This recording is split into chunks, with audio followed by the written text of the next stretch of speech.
Sa unang tingin, parang simpleng balita lang ito.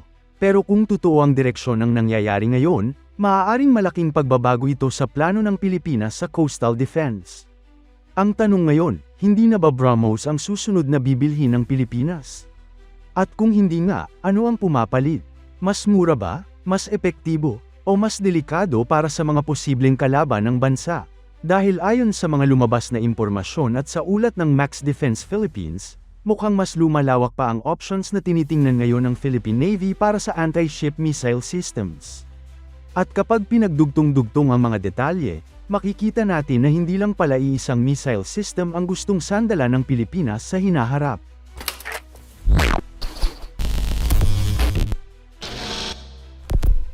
Noong unang inanunsyo ang BrahMos acquisition ng Pilipinas, marami ang nagsabi na game changer ito.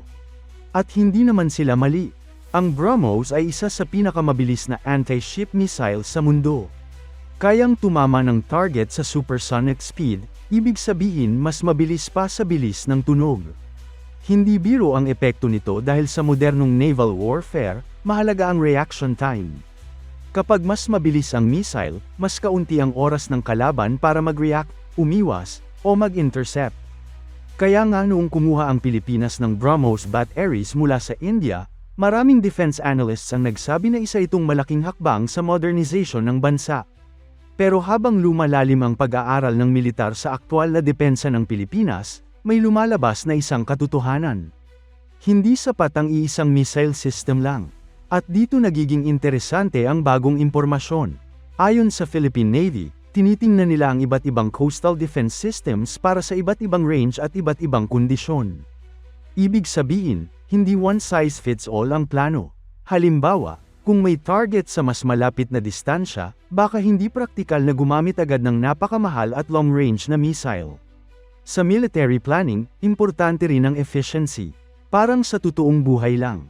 Kung pupunta ka lang sa kabilang kanto, hindi mo naman siguro ilalabas agad ang pinakamahal mong sasakyan kung may mas practical na option.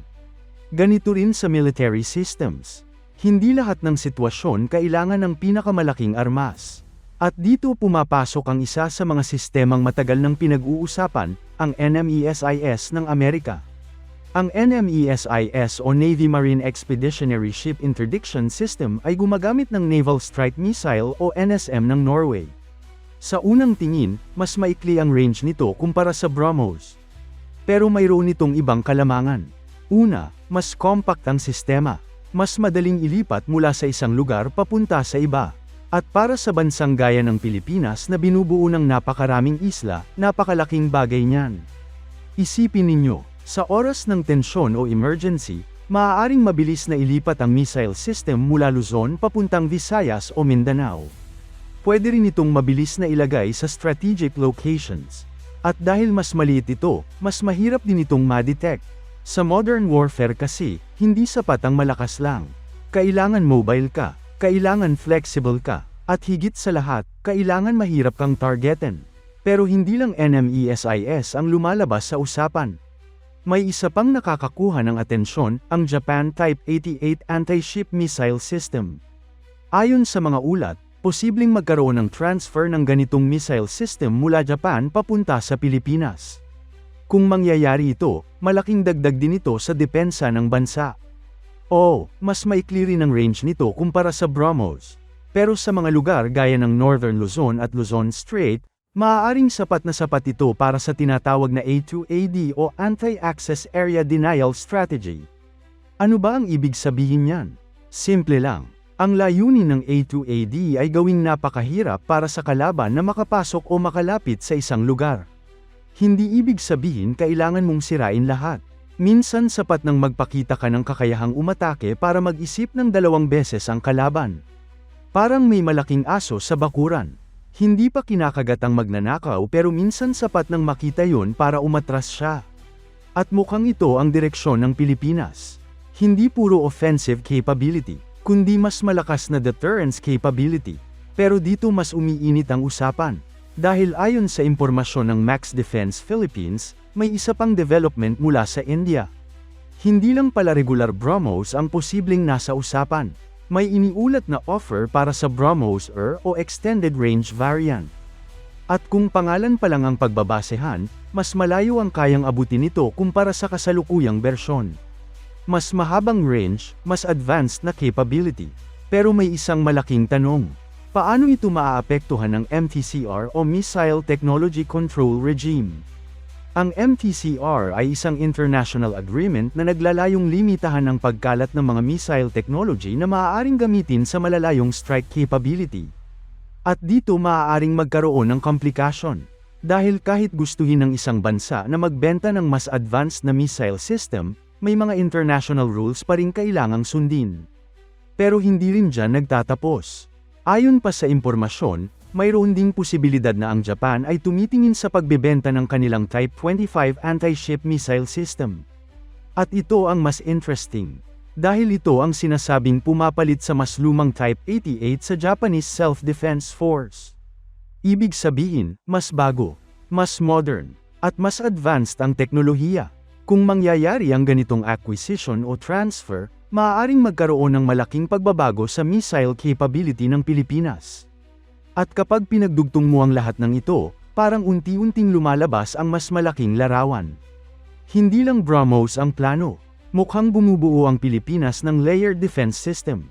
At ano ang layered defense? Ibig sabihin, hindi ka aasa sa iisang sandata. May short range, may medium range, may long range. Kapag nakalusot ang isa, may susunod. Kapag hindi sapat ang unang layer, may backup. Ito ang ginagamit ng maraming modernong militar sa buong mundo. At para sa bansang napapalibutan ng dagat gaya ng Pilipinas, napakahalaga nito. Dahil ang depensa ng bansa hindi lang nakasalalay sa barko o fighter jets. Kasama rin dito ang mga missile systems na nakatago sa lupa pero kayang magbantay ng malawak na bahagi ng karagatan. At posibleng ito ang susunod na yugto ng modernization ng Pilipinas. Mas diversified, mas flexible, mas komplikado para sa kahit sinong gustong sumubok. Pero syempre, tandaan natin na wala pang opisyal na kumpirmasyon kung ano talaga ang susunod na kukunin ng bansa. Ang mga ito ay base sa mga ulat, impormasyon, at mga indikasyon mula sa defense community. Pero kung may isang bagay na malinaw ngayon, ito ay ito. Ang Pilipinas ay mukhang hindi na nakatingin sa iisang missile lang. At maaaring ang tanong ngayon ay hindi, BrahMos ba o hindi? Ang mas tamang tanong ay, ilang klase ng missile systems ang kailangan ng Pilipinas para maging tunay na handa sa hinaharap? Dahil sa modernong panahon, ang pinakamalakas na depensa ay hindi lang pinakamabilis na missile. Minsan ang pinakamalakas na depensa ay yung may maraming opsyon, maraming layer, at maraming paraan para pigilan ang anumang banta bago pa man ito makalapit. At habang nagpapatuloy ang modernization ng bansa, isang bagay ang sigurado. Hindi pa ito ang huling malaking development na maririnig natin.